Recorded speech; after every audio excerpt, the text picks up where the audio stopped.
So the world we live in has changed a lot lately. It changed so slowly that you barely notice. You almost have to step back to see what changed. But for instance, I don't know if you can read, if you can see the year on that. Year 2001. Most everybody here remembers that. I don't see any teenagers in the room. Most of you guys remember the year 2001. And here's the most valuable companies in the world were mostly industrial companies. It was GE and Exxon and traditional companies like that. And we run the tape forward to 2006.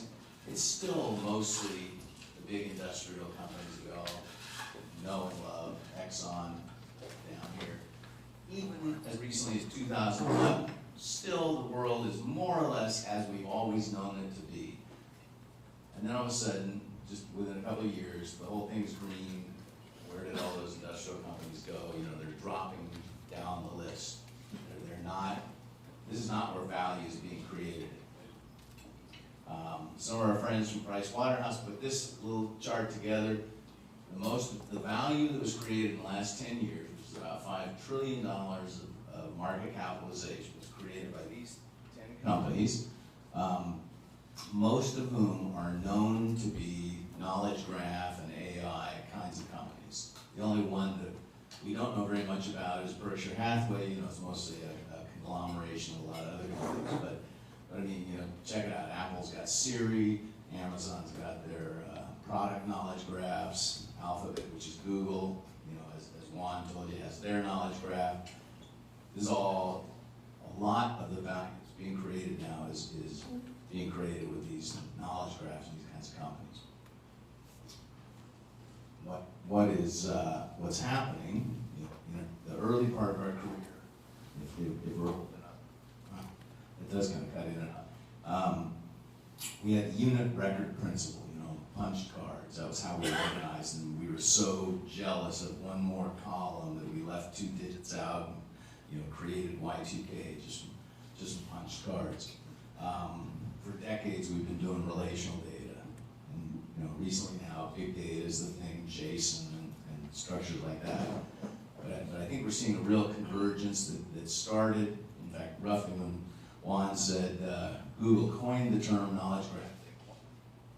There is some funny hotspots here. I feel like a dog in an invisible fence here. But so Google acquired a semantic web company in 2012, coined the term knowledge graph, and now pretty much everybody wants in on that bandwagon. If you're competing with these new fintech or oil tech or whatever it is kinds of companies, one of the things you probably noticed is they don't have legacy systems. We're kind of jealous of these little startups because they're not saddled with a bunch of legacy. But you might ask yourself, you exist in a very large established company, you have legacy systems, why do you continue to have them? If you look at these folks, they don't have them, they're not sitting there going, man, how can we create a legacy system? That's what we need to compete with GE, give me more. No, they don't.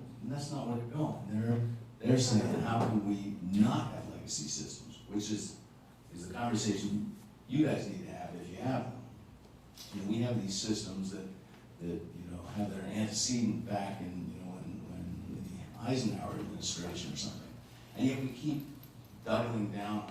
We keep adding to it. We keep doing things that feel like the immediate right thing to do, but are just putting us deeper, back into the Stone Age, if you will. And we're going to talk a little bit about what it is behaviorally you're collectively doing to keep yourself stuck, how to start yourself unstuck.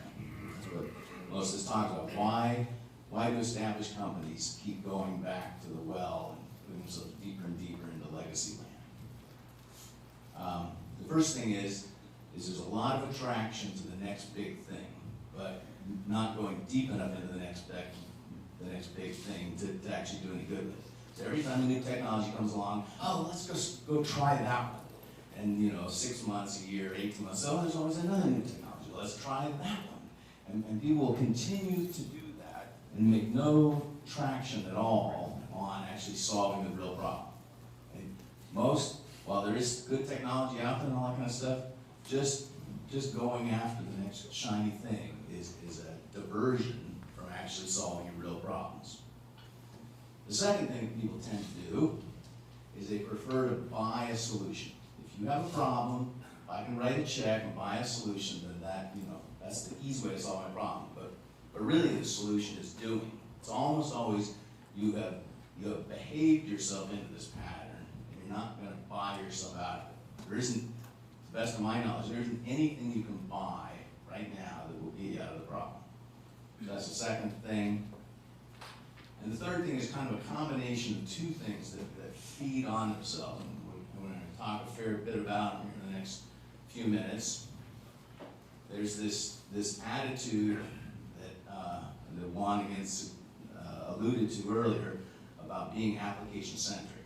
We're going to talk in a minute about how people fall into that trap over and over again. They repeatedly go right back into that same quagmire that we call the application-centric quagmire, and it increases the complexity they've got in their environment, and these two things feed on each other. The more complexity you have, the more you think, well, I need another application because this one's too complex, and it's very additive. So here's exactly, step by step, how the trap gets set and the trap gets sprung. And I think if you watch this, you will see it play out in your enterprises day after day. So it always starts somewhere there's a business problem. Something's going wrong, it's going in the wrong direction, somebody gets upset, we have to go fix this thing. And that pretty much always results in a project. It's a bunch of smart people get together, they're told to go fix the problem. So far, the trap is beginning to get set here, but the trap has not yet been sprung. People get together and they decide that it's an information systems problem. Because most of them are. Not every single problem that a business has is an information system, but a lot of them, probably half of them. So now they put another team together who's going to now solve this. And now we're about to spring the trap. Here's where the trap gets sprung. Coming out of that project room, they have one of three decisions to make. They're either going to build a new system, which happens now less and less, but it does still occasionally happen, it used to happen a lot, or they're going to go out and buy an application, or these days, the trend, any middle manager with a credit card, or the corporate credit card, will go get a software as a solution.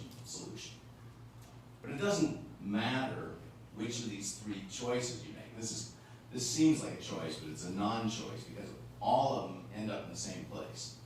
They all end up with yet another arbitrary, complex data model to solve the problem.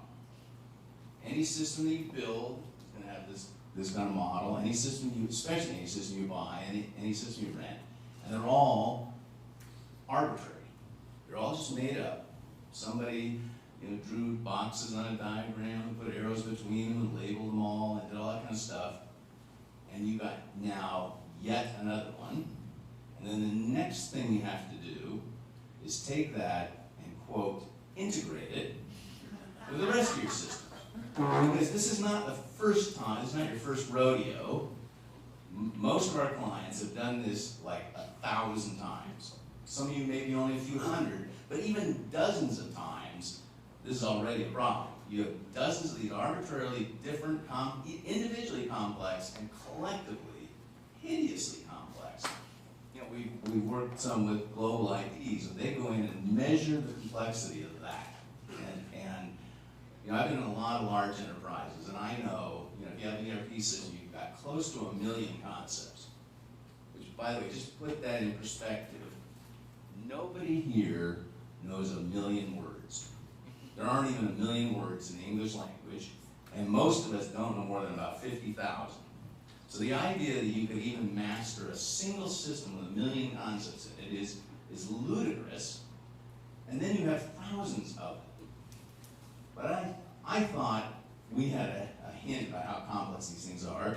The global IT people First they got into some telecommunication companies and found that they had hundreds of millions of concepts. That's hundreds of millions of columns, not hundreds of millions of rows. And now they're getting into some banks where it's at least 500 million and maybe more. So that is the landscape that we've invented, and we live in it, and we try and compete with these upstart companies. So we are going to have to change. We'll either go out of business or we'll change. And I think changing is actually better for most of us and most of the shareholders and all that kind of stuff. It's sort of your choice. Just to give you an idea of how bad, we cling to the status quo. The reason we haven't seen the world changing is because in our environment on a day-to-day basis, everything seems kind of okay. It's not that bad. We come to work every day and do whatever we do. Well, let me give you just a few examples of how bad things can get, and maybe they're this bad in your organization. I was told to tell some stories. Is one of my favorites. Right around when the affordable healthcare thing was just rolling out, one of my developers came up to me and said, "God, I just heard about this system that has 500 million lines of code in it. I can't imagine what a system would need 500 million lines of code to do." And I said, "I don't know either. What is it?" He said, "Well, it's this thing called Healthcare.gov." So we get out, and we get a pad of paper, and we say, "Well, let's figure out what it does." And it was literally the first week they launched. Most people couldn't get on at all because it was failing and stuff, but we managed to get on and went through screen by screen. Okay, what's it doing here? Okay, I'm putting in my address. It's probably an address validation routine, right? He says, yeah. I said, "How many lines of code did it take you to write that?" "Oh, about 100. I did that, last month." "Okay." And then I put in a fake address and it lets it in. I said, "Well, skip that 100. We're all the way through. We get to the end and we go, and then we get, 20 plans to choose from. And that's it. That's 500 million lines of code. By this point, actually it started life as a $93.7 million project. I'm always fascinated that people can be that precise and that wrong at the same time. 93.7 million. By that point, it was already 500 million. It is now, they put $2 billion into this thing. So by life, your money, by the way. yeah, exactly.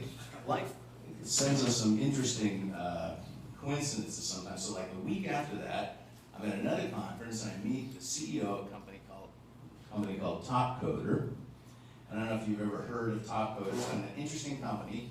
If you ever have a really gnarly computer problem, you can give them a bounty. It's usually like $20,000 or $50,000. And it's like a miniature X Prize.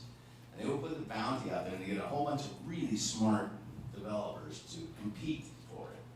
And you only have to pay for the winner. And you get 5 or 6 people to build it. And I told this CEO of Topcoder, I said, "You're not going to believe this, but Healthcare.gov is a Topcoder-sized project." I said, "We should go see if we can find a sponsor and just do this. This can be done in a few weeks." And he thought it was a great idea. But while we're looking for a sponsor, somebody beat me to the punch. There was a company called Healthsherpa.com that went out and did the exact same thing. A handful of people in a garage. Literally, I interviewed the CEO and verified all the facts I could find online. It was actually an incredibly better system. It was way faster. It didn't crash. They've enrolled hundreds of thousands of people through this thing. Healthcare.gov has since copied most of their good ideas. They now call it Healthcare.gov Lite. But anyway, just gives you an idea, the order of magnitude different. Somebody spent $2 billion on probably a $100,000 system. So I put some of these in my first book, The Software Wasteland, and then I was getting other case studies, and it was too late, I had missed the cutoff, but I found a blog from this guy from Australia. Oh, by the way, there's Health Sherpa these days. When they originally did it, there was 3 or 4 of them. There's no way those 10 people could spend $2 billion. You need investment bankers and people in suits to spend that kind of money. So yeah, I came across this Australian guy named Tait Brown, and he had seen there was a solicitation of the Victoria Sheriff's Department in Australia for $86 million to put a camera in the police, in the sheriff's cars that would take pictures of license plates and find either stolen cars or expired license plates, right? $86 million. He said, gee, I wonder what it would take if you used modern software and open source and things like that. And he finally wrote this delightful blog. His name is Tait Brown. And it turns out it took 57 lines of code, all of which is in his blog, and then he put it in his car, and he's got some other blog where he drives around and finds stolen cars and all this kind of stuff. And I then told him, I communicated back and forth, and I said, this has to go into my Hall of Fame with great projects. And I sent him a copy of my book, and then he has a blog where he's opening it up. He says, I got this package in the mail in a plain vanilla envelope, and I was afraid to open it because I thought it might be that the contractors on the $86 million package sending some anthrax. Anyway, so those are egregious examples, but what we see every day in every company we're in is routine for people to spend hundreds of millions of dollars on $1 million systems, and if they just make a little bit of concerted effort over a few years, this is not a shiny object, this is something you actually have to do, and we've watched the people who have done it, and there's some standard patterns of what you need to do this. But with that investment, most of what people think are application systems are just small maintenance projects, like this camera thing and various other ones. So this is where we're going. There's two paths in the world right now. There's the well-trod path to the right here. This is the one that everybody goes down, and unfortunately, even though I'm going to extort you here and everything else, you're probably going to continue on the right-hand road, which is where the application-centric quagmire is. But once you get in it, the harder you struggle, the deeper you get. Or the other path is what we call the data-centric nirvana, the house on the hill, if you will. Say a few words about what, and we think it's a revolution, not in the more traditional sense, but a revolution in thought. You have to think differently to get out of where you currently are. It's pretty inevitable, and I think it's going to upend at least two $400 billion industries. One of them being the $400 billion application software industry, and the other being the $400 billion systems integration industry, who have actually been feeding on each other, for decades now. But we don't get there just by hope, wishing it's so. Inertia is amazing. Every place we've gone, they made some great advances, and somebody said, oh, we gotta get relational back in here, or another application, or whatever. So that's gonna be your war cry here. Just be clear what we mean when we say data-centric. People talk about being data-driven, which is a great thing. It means make your decisions from data rather than your opinions. That is a plus. But data-centric is a little bit more than that. It's saying that the application functionality that you've implemented is loosely connected to a simple model that you use to run your whole business. And a couple of the characteristics of those kind of models, they have to be simple. I started this by saying shared understanding is the competitive edge here. One of our clients, when we told him how simple these things could be, he said, gee, that sounds like something that a motivated analyst could master over a weekend. We said, yeah, that's what we're talking about. We're not talking about a career to learn an application system. We're talking about a few hundred relatively straightforward concepts, but it needs to be extensible because that model that you share in your enterprise isn't going to cover every single detail. So you have to be able to extend it while still keeping it connected. Federatable means, as Juan was saying today, you don't necessarily have to move all your data like in a data warehouse. You can leave a lot of it where it is, as long as you know what it means and you get at it, and it needs to be shared. Peter Thiel, one of the original PayPal mafia guys, with Elon Musk and all the people that he went on to created Palantir, a few other software companies. But he also wrote a pretty interesting book called 0 to 1, where he's talking about it's relatively easy to make incremental changes to something, to go from 1.0 to 1.1 to 1.2, but it's kind of hard to create something out of nothing. And he has this interesting question in the middle of it that they used to use for some of the recruiting. Oh yeah, there's the question. What important truth do very few people agree with you on?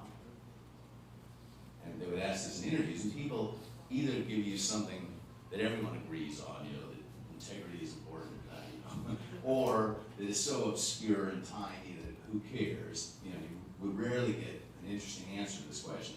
But I think we have kind of an interesting answer. Here's our answer to that, which is that any complex enterprise can be modeled in high fidelity, meaning with a lot of precision, all the detail you need, with a semantic model that consists of just a few hundred highly interrelated concepts, kind of like what Juan was drawing on his thing there, plus typically a few thousand taxonomic distinctions. You know, that if you're in the insurance business and you decide you're going to charge more for convertibles than hardtop cars, well, you have to have convertibles and hardtop cars. But you don't have to have a lot of complex relations. Unless you're in a car company and you actually make convertibles and hardtop cars, then you need complex relations. But if all you're doing is, you know, underwriting it differently, that's all you need is a little tag. So that's our contention. And you can, you know, people have made high-level abstract models before, but then they go through a process which takes weeks or months or years to get it implemented. No, the technology now exists. You can just implement this. Once you have the model, you just start loading data in it and go. There's not all this translation stuff going on anymore. So if you're going to go down this path, two things have to change. You have to change the way you model, which, you know, we just call it an elegant way. There is some discipline to this. The next book after the one that just came out is literally about that. How do data modelers have to think differently? Because you can't keep designing it the way you've always been doing it and expect to get a different result. There is some discipline here. And the architecture you have has to be changed a little bit.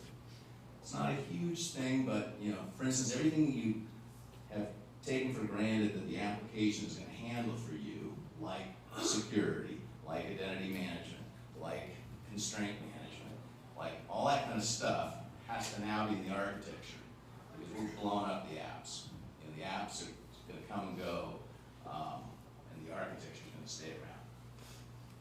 So when we say simple, most of the places we've gone, 200 or 300 classes and 200 or 300 properties.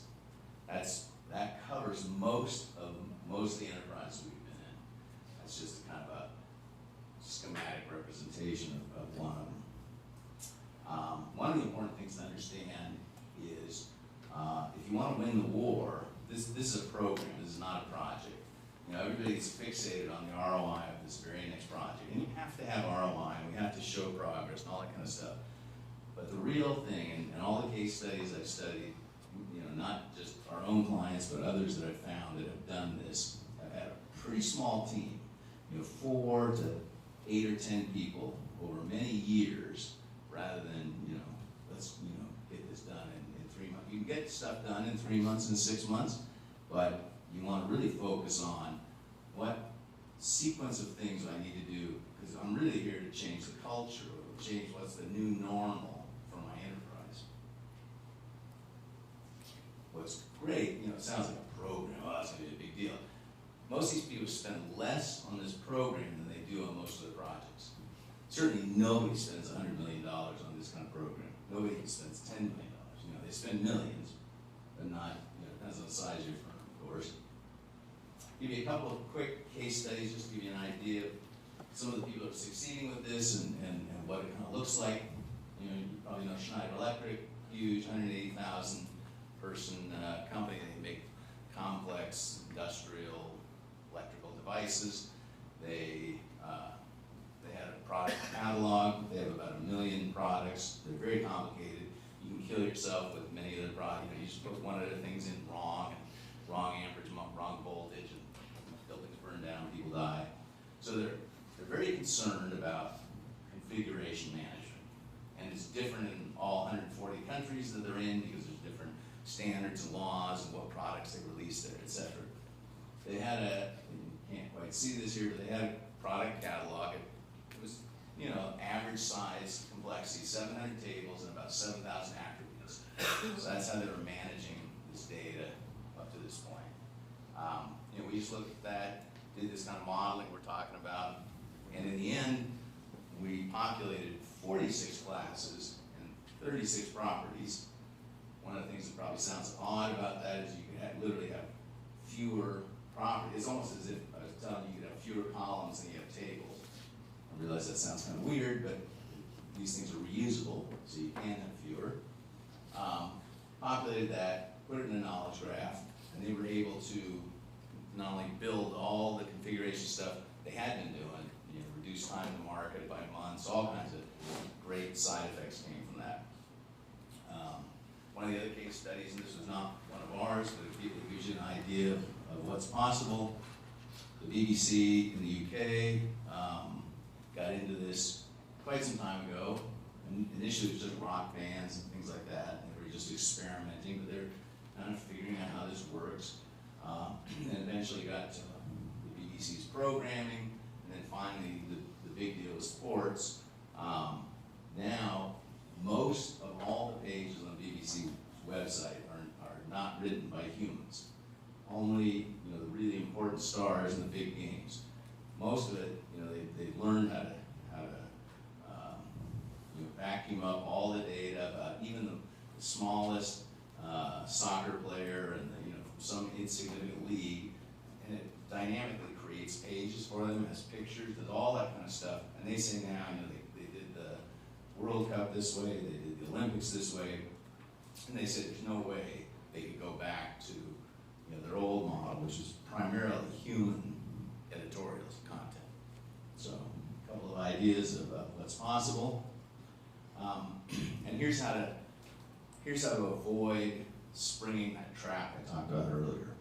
There's one other option when you come out of that, and it's, you should think the grow option. You should say, if I have a reasonable starting point, and if I looked at those requirements, in most cases, there's just a few things I have to add on to what already exists, and it's almost like a JIRA ticket instead of a $10 million project. I really think that's the economics that's out there now. So coming back to the thesis of the talk, if you can get that kind of a model, and this is one of these gifts that keeps on giving. If you have a model with just a few hundred concepts that really covers all the information in your enterprise, your data scientists are going to say, oh yeah, why don't we just connect all of our data lake and everything else to that model instead of sending it in there and spending 80% of my time trying to find what I need and talking to people and all that kind of stuff. Machine learning, most of what you want machine learning to do is something that's already in your business. Most of you don't want to detect dogs and cats on the internet. You want to detect something in the information model that you're already dealing with. Integration, as long as you still have integration to do, it's incredibly simpler to do it if you're integrating through a few hundred concepts than tens of thousands. It's pretty much everything you do gets simpler. Almost every enterprise we've looked at is impossible to comprehend. It's just beyond anybody. But it is possible to construct a model that has 90% of the real important content, and you can implement it, and you can leave a lot of your data where it is. There's technology. A lot of this is established technology. It's been going on 10 years now for a lot of these. The BBC got it more than 10 years ago. That's it. We are Semantic. We're a fairly small, there's 18 of us, consulting company. We help people with this journey. Here's some of the better known kind of companies we've been working with. We also work with some smaller companies. We're trying to figure out how to bring this down a bit more because it is professional services, that kind of thing. this point, I'm gonna ask you to take out a piece of paper, clean sheet of paper and a pencil. Was this a test? He didn't send me a test. I wasn't paying attention. I was doing my email. No, this isn't a test. I just wanted, we're covering all kinds of stuff today, and you're gonna go back to the office and try to remember what it was. The important takeaways from this talk, just write this down. Centric. If you go out and Google that, you'll find out all kinds of interesting stuff, including you'll find us, I'm sure. Put a little star next to that. And then, if you want to get a hold of us, Steve Case, where'd he go? He's over there in the corner. Oh, there he is. Steve Case, our business development manager. We put his name down there. There's mine. I answer my email within a day, usually within a few hours. And we're going to be having dinner tonight. We still got a couple of slots. If this intrigued you and you want to talk about it further, happy to do that. Thank you. Thank you. Okay. Questions for Dave? Anybody? Okay. Yes, I have a question. How many in the room work in plants that have issues with reliability ever? There's a few of us I know. Okay, so, I did Dave's course, and a small amount of literature when you go to Dave's course. It's this little bitty book that you can study over 4 days. Highly recommend it. Again, it's in lovely Colorado. We won't name any cities. What gets us going about this kind of a plant background is that when we develop a reliability ontology, if you will, that it is reusable from plant to plant. Is that true? Okay. Absolutely. Okay.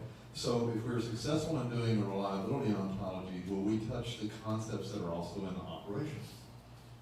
Yeah, I would bet there'd be 80–90% overlap. Or safety? The piece of equipment is the same whether you're trying to do reliability or accounting or reliability accounting, whatever. Yeah, it's the same piece of equipment.